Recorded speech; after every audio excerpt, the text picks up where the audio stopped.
ভালো মানুষ কেন বেশি দিন বাঁচে না? এই প্রশ্নের উত্তর পেতে হলে এই ভিডিওটি সম্পূর্ণ দেখতে হবে, তবে গিয়ে পুরো বিষয়টি ভালোভাবে বুঝতে পারবেন। আরও একবার আপনাদের সকলকে স্বাগত জানাই। আশা করি সকলে খুব ভালো আছেন।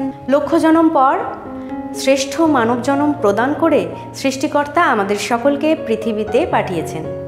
সুখ, দুঃখ, হাসি, কান্না, হিংসা, বিবাদ এই সকল কিছু নিয়েই তো জীবন। তবে অনেককাল আগে পৃথিবীটা অনেকটা সুন্দর, সহজ, সরল মানুষে পরিপূর্ণ ছিল, কিন্তু বর্তমানে সত্যের চেয়ে মিথ্যার জোর বেশি।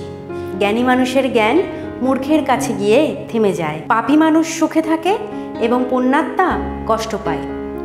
আরও কিছু কিছু মানুষ আছেন যারা দুষ্কর্ম করেও মাথা উঁচু করে ঘুরে বেড়ায় সমাজে। সত্যবাদীকে যেন পিষে মারতে চায় এই সমাজ। চোখের সামনে অন্যায় হচ্ছে জেনেও প্রাণের ভয়ে প্রতিবাদ করতে ভয় পান অনেকে, আবার কেউ তো দায় এড়িয়ে যেতে চান। সর্বশ্রেষ্ঠ জনম মানব জনম দিয়ে সৃষ্টিকর্তা আমাদেরকে পৃথিবীতে পাঠিয়েছেন যাতে আমরা শ্রেষ্ঠ কর্ম করতে পারি।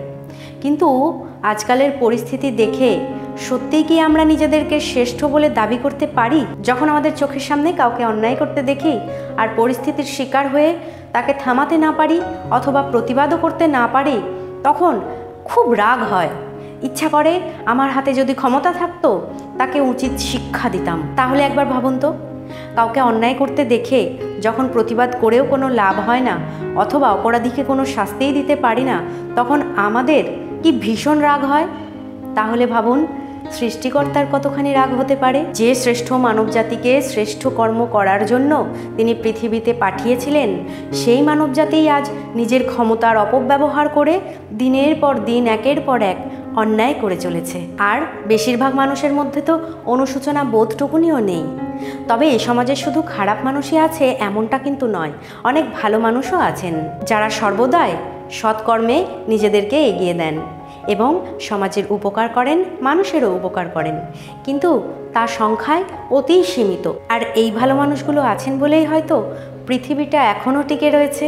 তাই হয়তো গল্পটা এইরকম হতে পারে, সৃষ্টিকর্তা তার দরবারে বেছে বেছে ভালো মানুষগুলিকেই তাড়াতাড়ি ডেকে নেন। এই পৃথিবীর সকল মায়া, ঘৃণা, লোভ, লালসা, মোহ, হিংসা, বিবাদ এই সকল কিছুর থেকে ভালো মানুষগুলিকে তাড়াতাড়ি মুক্তি প্রদান করেন। আর হয়তো এই সুন্দর মনের ভালো মানুষগুলিকে নিয়ে সৃষ্টিকর্তা তার স্বর্গলোকের দরবার সুন্দর করে সাজাতে চান, যেই দরবারে নেই কোনো মায়া, নেই কোনো মোহ, নেই কোনো পাপ, নেই কোনো হিংসা, বিবাদ, লড়াই। সেথায় আছে শুধুই শান্তি। আর খারাপ দুষ্কর্ম করা মানুষগুলো হয়তো পৃথিবীর এই কালচক্রে আবদ্ধ হয়ে বহুদিন ধরে কষ্টই পেতে থাকেন। এরকমই অনেক ঘটনা আছে যা বিজ্ঞানের কাছে এখনও অজানা, তবুও সেই ঘটনাগুলি মানুষকে মেনে নিতে হয়। আমার সীমিত জ্ঞানের ব্যাখ্যায় যেটুকু সম্ভব আপনাদের সাথে শেয়ার করার চেষ্টা করলাম। ভুল ত্রুটি হলে মার্জনা করবেন। সকলে খুব ভালো থাকবেন, সুস্থ থাকবেন, সাবধানে থাকবেন। ধন্যবাদ।